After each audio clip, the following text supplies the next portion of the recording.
നാടൻ വെളുത്തുള്ളിയൊക്കെ വളരെ കുഞ്ഞതായിരിക്കും. പക്ഷെ അത് വളരെ നല്ലതുമാണ്. നമുക്ക് വലിയ വെളുത്തുള്ളിനേക്കാളൊക്കെ വളരെ നല്ലതാണ് ഈ നാടൻ വെളുത്തുള്ളി. പക്ഷേ അതിൻ്റെ തോല് കളയാൻ ഭയങ്കര ബുദ്ധിമുട്ടാണ്. അപ്പോൾ നമ്മൾ അങ്ങനെയുള്ള വെളുത്തുള്ളിയൊക്കെ കിട്ടിക്കഴിഞ്ഞാൽ നമ്മൾ അതിന് അല്ലിൽ നിന്ന് വിടർത്തി എടുത്തിട്ട് ഇതുപോലെ വെള്ളത്തിൽ കുറച്ച് സമയം ഇട്ട് വെക്കുക കേട്ടോ.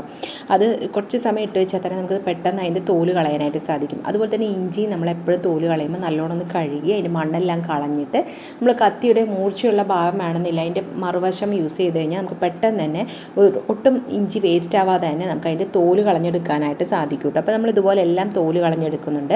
എന്നിട്ട് നമ്മൾ ഇവിടെ ഇത് ഇപ്പോൾ ഞാൻ ഇഞ്ചി വെളുത്തുള്ളി പേസ്റ്റ് ഉണ്ടാക്കാനായിട്ടാണ് കേട്ടോ അങ്ങനെ ചെയ്യുന്നത്. നമുക്ക് പെട്ടെന്ന് തന്നെ ഇതപ്പോൾ ഇഞ്ചിയെല്ലാം നമുക്ക് തോല് കളഞ്ഞ് കിട്ടിയിട്ടുണ്ട്.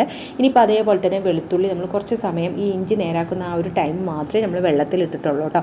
അപ്പോൾ നമുക്ക് അതും ഇതുപോലെ നമുക്ക് പെട്ടെന്ന് കത്തിയൊന്നും തന്നെ വേണമെന്നില്ല, നമുക്ക് പെട്ടെന്ന് കൈകൊണ്ട് നന്നായി ഞരടി കൊടുത്താൽ തന്നെ അതിൻ്റെ തോലെല്ലാം നമുക്ക് അടർത്തിയെടുക്കാനായിട്ട് നമുക്ക് സാധിക്കും കേട്ടോ. അപ്പോൾ ചെറിയ വെളുത്തുള്ളിക്കാണെങ്കിൽ ഒരുപാട് സമയമൊക്കെ നിന്ന് നമ്മൾ തോല് കളയേണ്ടി വരും.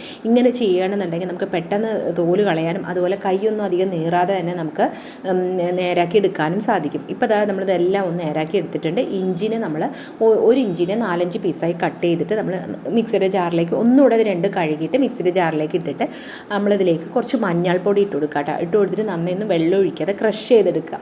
ക്രഷ് ചെയ്ത് എടുത്തതിന് ശേഷം നമ്മൾ അതിലേക്ക് 1 ടേബിൾ സ്പൂണോളം എണ്ണ ഒഴിച്ച് കൊടുക്കുന്നുണ്ട് കേട്ടോ. നമുക്ക് ആവശ്യം അനുസരിച്ച് നമുക്കിതിലേക്ക് കുറച്ച് എണ്ണ ഒഴിച്ച് കൊടുക്കാം. വെള്ളം ഒരല്പം പോലും തന്നെ നമ്മളിതിലേക്ക് ചേർക്കാതെ ഇങ്ങനെ നമ്മൾ ഇഞ്ചി വെളുത്തുള്ളി പേസ്റ്റ് ആക്കി എടുക്കുകയാണെന്നുണ്ടെങ്കിൽ ഒരുപാട് നാൾ നമുക്ക് കേടുകൂടാതെ ഇഞ്ചി വെളുത്തുള്ളി പേസ്റ്റ് നമുക്ക് ഉണ്ടാക്കിയെടുക്കാനും ഒരുപാട് നാൾ നമുക്ക് സ്റ്റോർ ചെയ്യാനും സാധിക്കും കേട്ടോ.